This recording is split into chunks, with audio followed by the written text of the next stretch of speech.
جو کچھ middle asset میں ابھی ہو رہا ہے اس میں ایران کا ہاتھ زیادہ ہے۔ تو اس کا تجزیہ ہونا چاہیے کہ کیا انہوں نے یہ صحیح کیا۔ میری رائے یہ ہے کہ انہوں نے یہ تینوں اقدامات غلط کیے۔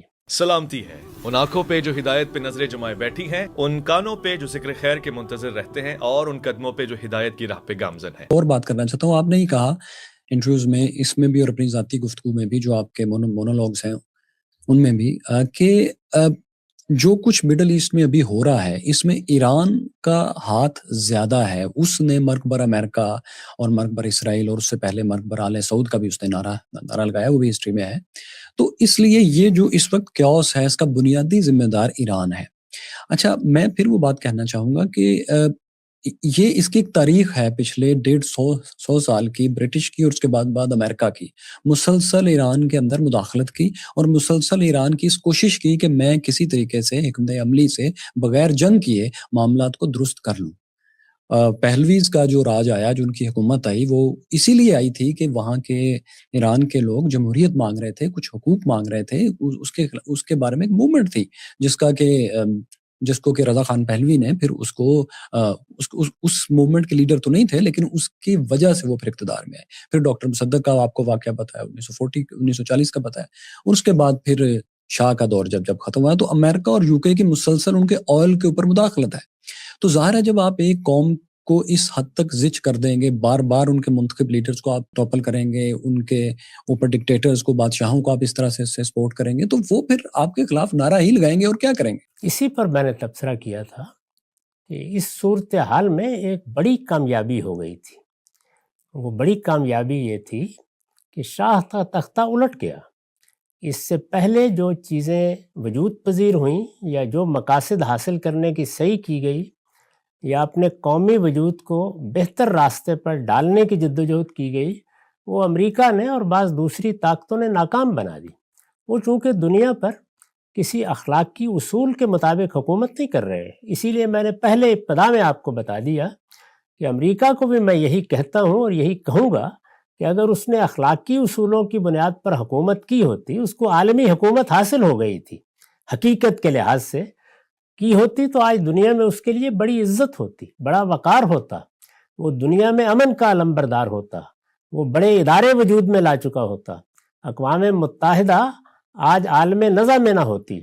یہ سب چیزیں امریکہ کے اقدامات ہی کی وجہ سے ہوئی ہیں، اور میں نے عرض کیا تھا کہ اس کی بدترین صورتیں ہم موجودہ زمانے میں دیکھ رہے ہیں۔ اس سب کے باوصف جو کچھ ہو گیا تھا وہ ہو گیا۔ وہاں یہ کامیابی ہو گئی کہ مسلمانوں کی مذہبی قیادت کو اقتدار حاصل ہو گیا۔ اب جب اقتدار حاصل ہو گیا تو گویا ایک انقلاب برپا ہوا۔ اب آپ کو نئی شروعات کرنی تھی۔ یہ بالکل ایسے ہی ہے جیسے رسالت مآب صلی اللہ علیہ وسلم کو فتح مکہ کے بعد جزیرہ نما عرب کا اقتدار حاصل ہو گیا۔ اس موقع پر دو راستے تھے، اس ماضی کی داستان سنائی جائے جس میں اگر مظالم بیان کیے جائیں تو صفات سیاہ کیے جا سکتے تھے، رسالت مآب بھی اس موقع پر کھڑے ہو کر وہ تقریریں کر سکتے تھے اور مشرکین کے خلاف ایسے اقدامات کا بھی حکم دے سکتے تھے، لیکن نئی شروعات ہوئیں۔ اور یہی بات ہے جس کی طرف میں نے توجہ دلائی کہ اس وقت مذہبی قیادت نے جو فیصلہ کیا، وہ فیصلہ آپ دیکھیے کسی پہلو سے بھی درست نہیں تھا۔ ایک فیصلہ انہوں نے یہ کیا کہ ہم ایران میں تھیوکریسی قائم کریں گے، درا حالے کہ دنیا میں جمہوری اقدار کے حق میں ایک انقلاب برپا ہو چکا تھا۔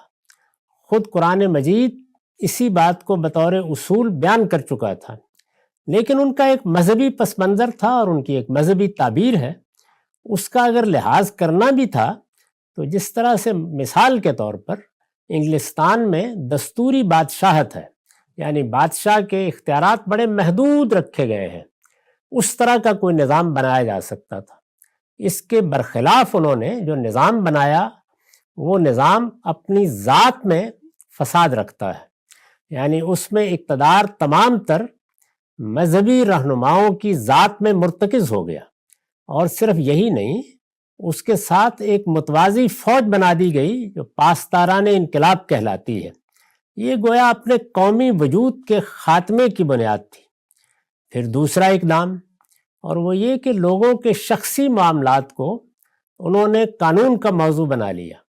وہ چیزیں جن میں مذہب بھی اگر کوئی ہدایت دیتا ہے تو اس کو وہ اللہ اور بندے کا معاملہ قرار دیتا ہے، ان چیزوں کو موضوع بنا لیا. آپ جانتے ہیں کہ پھر ایک دوپٹے اور ایک اسکارف پر کس طریقے سے مظالم ہوئے ہیں، میں ان کو دہرانا نہیں چاہتا. اس میں بھی ہزاروں لوگ حکومت کا ہدف بنے ہیں، اور اس کے ساتھ انہوں نے مرگ بر امریکہ کا نعرہ لگایا اور یہ طے کر دیا کہ اب گویا وہ دنیا کی ایک بڑی طاقت کے ساتھ لڑنے نکل آئے ہیں. اس کے لیے انہوں نے بہت سے اقدامات کیے ہیں. یہ حزب اللہ، یہ شام میں جو بہت سی تنظیمیں بنی، یہ یمن میں جو کچھ ہو رہا ہے اور کئی برسوں سے ہو رہا ہے، یہ سب اقدامات کیے. تو اگر آپ ان تمام چیزوں کو دیکھیں تو اس کا تجزیہ ہونا چاہیے کہ کیا انہوں نے یہ صحیح کیا. میری رائے یہ ہے کہ انہوں نے یہ تینوں اقدامات غلط کیے. یعنی اپنا جو نظام بنایا وہ بھی غلط بنایا، اور اسی طریقے سے جو اندرون ملک اقدامات کیے، یعنی لوگوں کے شخصی معاملات کو قانون کی طاقت سے اپنی مرضی کا تابع کرنا، جیسے طالبان کر رہے ہیں. عورتیں پڑھیں گی یا نہیں پڑھیں گی، وہ لباس کس طریقے کا پہنیں گی، لوگ اپنی تعلیم کا کیا فیصلہ کریں گے، یہ سب چیزیں شخصی معاملات ہیں. ان میں کسی ریاست اور حکومت کو مداخلت کا حق نہیں ہے. یہ جب دیا جائے گا فساد پیدا ہوگا اس کے نتیجے میں. اور اسی طرح سے اگر آپ یہ فیصلہ کر لیں گے کہ آپ کو گرد و پیش میں اپنا انقلاب برآمد کرنا ہے، اور میں 1987 کے حج میں خود موجود تھا، اس موقع پر آپ جانتے ہیں کہ کتنا بڑا واقعہ ہوا تھا. وہاں امام خمینی کی طرف سے لکھے گئے پمفلٹ تقسیم کیے تھے ایرانیوں نے، جس میں خود سعودی حکومت کے خلاف کس طرح کے اقدامات کرنے کی ترغیب دی گئی تھی. پھر جو واقعہ ہوا وہ بڑا درد انگیز واقعہ تھا، اس میں سینکڑوں لوگ مار دیے گئے، وہ اقدام کیا گیا. یہ 1987 میں ہوا ہے، میں خود وہاں موجود تھا. ہمارے ملک میں اس انقلاب کو برآمد کرنے کے لیے کہاں کہاں کیا اقدامات ہوئے، اور جن جن جگہوں پر اہل تشیع آباد ہیں کس طرح ان کو امامت کی سرزمین قرار دے کر لوگوں کو بتایا جاتا ہے کہ یہ انقلاب انہیں برپا کرنا ہے. یہ اقدامات ہیں جن پر میں نے تنقید کی ہے. میں ان کو غلط سمجھتا ہوں، بدلائل غلط سمجھتا ہوں. اگر کسی آدمی کو اس سے اختلاف ہے تو اپنا اختلاف بیان کر سکتا ہے. اچھا سر، میں اسے ایک چھوٹا سا اختلاف کرنا چاہوں گا کہ جو آپ کی رائے ہے وہ بہت زیادہ آئیڈیلسٹک ہے، جبکہ جو ہم نے تاریخ میں دیکھا ہے اور انسانی نفسیات سے ہم نے سیکھا ہے کہ وہ ہر چیز کسی پاسٹ کا ریئیکشن ہے، اور آپ اس سے بچ نہیں سکتے خواہ آپ کتنی بھی وائز بات کر رہے ہوں. جو کچھ جب ایران میں انقلاب آیا 79 میں، تو اس کے فوری بعد عراق نے ویسٹ کی اور خاص طور پر عرب کنٹریز کی، جن میں سعودی عرب بھی شامل تھا، ان کی مدد سے ان پر حملہ کر دیا، اور آپ کو پتہ ہے کہ خرم شہر پر انہوں نے قبضہ کر لیا، جس کو پھر انہوں نے 2 سال کی جنگ کے بعد وہاں سے قبضہ چھڑوایا. تو ایک جنگ فوری ویری نیکسٹ ایئر ان کے اوپر مسلط کر دی گئی، جس کو انہوں نے لڑا، اور کئی سال تک انہوں نے کسی اور ملک پر حملہ نہیں کیا. تو اس کے پیچھے ایک پوری تاریخ تھی کہ ایک ریولوشن آیا ہے، ایک پاپولر ریولوشن تھا. گو کہ آئی ایگری ود یو کہ وہ اس کو ہائی جیک کر لیا ملاؤں نے. میں ان کی حمایت میں، ان کے نظریات کی حمایت میں، یا ان کے جو طرز حکومت ہے بالکل بھی نہیں ہوں. میں آپ کے ساتھ وہاں پر اتفاق کر رہا ہوں، لیکن میں جو ہو رہا ہے آن گراؤنڈ اس سے انکار نہیں کر سکتا کہ وہ ایک رد عمل تھا اس بات کا کہ ان کے اوپر مسلسل آپ نے 87 کی بات کی تو 7 سال سے ان کے اوپر ایک جنگ مسلط کی گئی تھی. اس میں ایران کا اس جنگ کو شروع کرنے میں کوئی قصور نہیں تھا. ان کے اوپر کیمیکل ویپنز سے اٹیک کیے جاتے تھے، اور اس میں پورا عرب اور پورا ویسٹ عراق کے ساتھ تھا. تو اس کے بعد ایک فطری ریئیکشن ہے کہ قوم اس طرح سے کوئی نہ کوئی ریئیکٹ کرے گی، جو کہ انہوں نے کیا. لیکن اس کے بعد آپ دیکھیں جیسے وہ جنگ ختم ہوتی ہے تو اس کے بعد رفسنجانی آتے ہیں، خاتمی آتے ہیں جو کہ پریزیڈنٹ تھے. تو آپ کو ایک باقاعدہ ایک شفٹ نظر آتی ہے کہ ایک ملک جو ہے وہ ریولوشن سے نکل کر ایوولوشن کی طرف جانا چاہ رہا ہے. لیکن جب بھی وہ امریکہ سے یا اپنے ریجن سے گرینڈ ڈائیلاگ کی بات کرتے ہیں تو ان کو اس کا موقع نہیں دیا جاتا. کیونکہ اسرائیل کو ایک کمپیٹیٹیو ایج انہوں نے اس خطے میں دلوانا تھا، اور ایران کو اگر تمام آئل ایکسپورٹ کرنے کی اس کو ایک فری رین دیا جائے گا تو ظاہر ہے وہ تو طاقتور ملک اس خطے کا بنے گا، جو کہ تاریخی طور پر وہ ہے. میں صرف آپ سے اس جگہ پر اختلاف کر رہا ہوں کہ آپ اس کو صرف اور صرف ایران کی غلطی نہیں کہہ سکتے، کیونکہ اس کے اوپر جنگیں مسلط کی گئیں پہلے دن سے ریولوشن کے بعد. میں نے کبھی ایسا نہیں کہا. یعنی ایران کیا، اسرائیل نے جو کچھ کیا ہے، کیا کوئی شخص اس کا دفاع کر سکتا ہے؟ میں نے ابھی آپ سے عرض کیا کہ اگر اسرائیل بھی جو 55% علاقہ اس کو ملا تھا اس سے آگے قدم بڑھانے کے طریقے اختیار نہ کرتا اور خود اپنی سرحدیں متعین کر کے اعلان کر دیتا کہ جو کچھ بھی آپ کریں گے ہم ان سرحدوں سے ایک قدم آگے نہیں بڑھائیں گے، تو اس طریقے سے ایک اخلاقی برتری کی جگہ پر کھڑا ہوتا ہے۔ یہ جو مثالیں آپ نے دی ہیں ان میں سے میں نے کبھی کسی پر کوئی تبصرہ نہیں کیا، یعنی جنگیں جب اس طرح سے مسلط ہوتی ہیں تو لڑی بھی جاتی ہیں، ان کا جواب بھی دیا جاتا ہے۔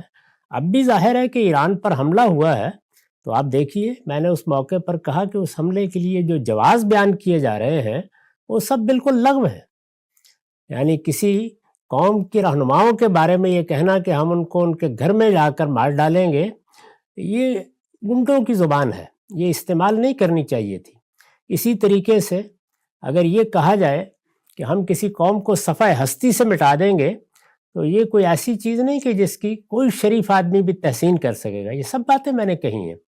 اگر عراق نے حملہ کیا یا عربوں نے اس میں عراق کا ساتھ دیا، اسباب و وجوہ وہ بھی بیان کر سکتے ہیں، وہ بھی ایک غلط اقدام تھا۔ تو یہ تو میں نے کبھی نہیں کہا کہ صرف ان کی غلطی ہے، نہیں۔ جس وقت آپ کے ہاں ایک بڑی تبدیلی آئی ہے تو آپ کا لائے عمل ہونا کیا چاہیے تھا؟ کیا وہ انقلاب کو برآمد کرنے کا ہونا چاہیے تھا؟ ابھی آپ نے خود اعتراف کیا کہ انہوں نے بتدریج یہ سیکھا اور پھر وہ اس سے نکلے، تو جب وہ نکلے تو ان کو گرد و پیش کی طرف سے امن کا ہاتھ بھی میسر آیا۔ یہی میں گزارش کر رہا ہوں کہ آپ جو کچھ بعد میں کرتے ہیں وہ بر وقت ہونا چاہیے تھا۔ جب آپ نے ایک مرتبہ مرگ بر امریکہ کا نعرہ لگا کے یہ اعلان کر دیا کہ ہم اسرائیل کو بھی صفحہ ہستی سے مٹا دیں گے اور ہم امریکہ کو بھی اس علاقے سے نکالیں گے، تو یہ قبل از وقت اقدام ہے۔ یہ آپ اپنی زبان سے بھی اگر کریں گے تو طاقتور آپ پر حملہ آور ہو جائے گا۔ یہ بات ہے جو میں کہنے کی صحیح کر رہا ہوں۔ اس کا ہرگز یہ مطلب نہیں ہوتا کہ دوسرے لوگوں نے سب صحیح کیا ہے۔ ابتدا میں نے اسی لیے عرض کر دیا کہ امریکہ نے جو کچھ کیا ہے دوسری جنگ عظیم کے بعد خاص طور پر، وہ کسی لحاظ سے بھی قابل تعریف نہیں ہے۔ اس پر میں نے نقد کر کے آپ کو بتایا ہے کہ اس کا نتیجہ ہے کہ لوگ نفرت کرنے لگ گئے، اور یہی صورتحال اسرائیل نے اپنے لیے پیدا کر دی۔ تو ان کے اقدامات پر تو میں اپنے ایک مسلمان بھائی کے طریقے پہ گفتگو نہیں کر سکتا، لیکن اپنوں کے بارے میں یہ کہہ سکتا ہوں کہ یہ صورتحال تمہیں درپیش ہے، اس صورتحال میں خیر خواہی کی بات کیا ہونی چاہیے۔ تو وہ بات یہ تھی کہ جس وقت انہوں نے ایک نئی شروعات کی، انہوں نے اپنی ایک نئی دنیا بنانے کا فیصلہ کیا اور اس میں مذہب بھی زیر بحث آ گیا، تو وہ اپنی ساری توجہات اپنی قوم کی تعمیر پر مرتکز کرتے، وہاں جمہوری اقدار کو فروغ دیتے، وہاں قانون کی حکمرانی قائم کرتے، وہاں ریاست کے اور عوام کے متعین حدود سے تجاوز کرنے سے اجتناب کرتے۔ تو اگر وہ یہ کام کرتے تو ایران ہو سکتا ہے کہ اس سے بہت بڑی جگہ پر آج کھڑا ہوتا، علمی لحاظ سے بھی، فکری لحاظ سے بھی اور عملی لحاظ سے بھی۔ لیکن آپ اس وقت تحقیق کر کے دیکھ لیجئے، اس کے گرد و پیش میں اس انقلاب کو برآمد کرنے کے لیے جو اقدامات کیے گئے اس پر بڑی گرہ مندیاں موجود ہیں۔ میں ان کے ابواب نہیں کھولنا چاہتا کہ ایران نے خود افغانستان کے معاملات میں کیا پالیسی اختیار کی، پاکستان کے معاملے میں کیا طریقے اختیار کیے۔ وہ طریقے جب اختیار کیے جائیں گے تو پھر جب طاقتور کو موقع ملے گا تو وہ آپ کے اوپر چڑھ دوڑے گا۔ وہ صدام نے بھی یہی کیا، وہ اس وقت امریکہ نے بھی یہی کیا۔ سر مجھے ایک بات بتائیے کہ کیا ایک اسکالر کی ایک مورخ کی ایک اصولی پوزیشن بھی ہونی چاہیے یا نہیں کہ یہ جو اقدام ہے اس میں اصولی پوزیشن کیا ہے؟ کیونکہ آپ اتنی بڑی گریو ایک زیادتی کو، جیسے ہولوکاسٹ تھا، جیسے اسرائیل کا قیام ہے، جیسے یہ والی جنگ ہے، تو آپ اس میں ایک اصولی پوزیشن میں تو مینٹین کرتے ہیں نا کہ یہاں پر فلاں گروپ جو ہے یہ غلط جنگ، اس پر غلط جنگ مسلط کی گئی ہے۔ 6% لوگوں کو 55% ایریا دینا کبھی بھی قبول نہیں کیا جا سکتا۔ ہاں آپ یہ کہہ سکتے ہیں کہ آپ ان سے لڑ نہیں سکتے، لہٰذا اس وقت خاموش ہو جائیں، لیکن اس کو تسلیم کر لینا اصولی طور پر، کہ اس کو قبول کر لینا اصولی طور پر، یہ پوزیشن بھی تو ٹھیک نہیں ہے۔ یہ تو میں نے ابتدا میں عرض کر دیا تھا کہ جو کچھ امریکہ نے کیا اور دنیا میں ایک بڑی جگہ پر جانے کے بعد کیا، اس کا بھی کوئی اخلاقی جواز نہیں تھا۔ اس کے نتائج جو نکلے ہیں کہ اقوام متحدہ اس وقت عالم نزع میں ہے، اسرائیل کے بارے میں بھی بتا دیا۔ تو اخلاقی پہلو سے تو میں نے ابتدا ہی میں اپنا نقطہ نظر واضح کر دیا تھا اور یہ بتایا تھا کہ یہ غلطیاں ہوئی ہیں، ہو رہی ہیں، غلطیاں کیا، جرائم کا ارتکاب ہوا ہے، لیکن اس میں اب ہم کو کیا کرنا ہے؟ کیا ہم اس پوزیشن میں ہیں کہ مجرم کا ہاتھ پکڑ سکیں، یا اس وقت ہمیں اپنی تعمیر کو اپنی توجہات کا مرکز بنا کے اپنے آپ کو اس شکست کے اثرات سے نکالنا ہے جو صدیوں کے عمل کے بعد ہوئی ہے؟ اس میں 3 صدیوں کا عمل ہے۔ یعنی آپ یہ دیکھیے کہ دنیا میں جب اس طرح کے معاملات ہوتے ہیں کہ پوری تہذیب کو شکست ہو گئی، مسلمانوں کی بڑی سلطنتیں ختم ہو گئیں، آپ علم کی دنیا میں بہت پیچھے رہ گئے، آپ کا 5 صدیوں میں کوئی کنٹریبیوشن باقی نہیں رہا، اخلاقی لحاظ سے اس قابل نہیں رہے کہ کھڑے ہو کر اسلام کے لبادئی کے بارے میں اپنے مخالفین کو کوئی اچھا تاثر دے سکیں۔ تو یہ وہ چیز ہے جس کی طرف میں نے توجہ دلائی ہے۔ اس گفتگو کی ابتدا میں نے اخلاقی پوزیشن تو 2 اور 2 4 کے طریقے پہ واضح کر دی۔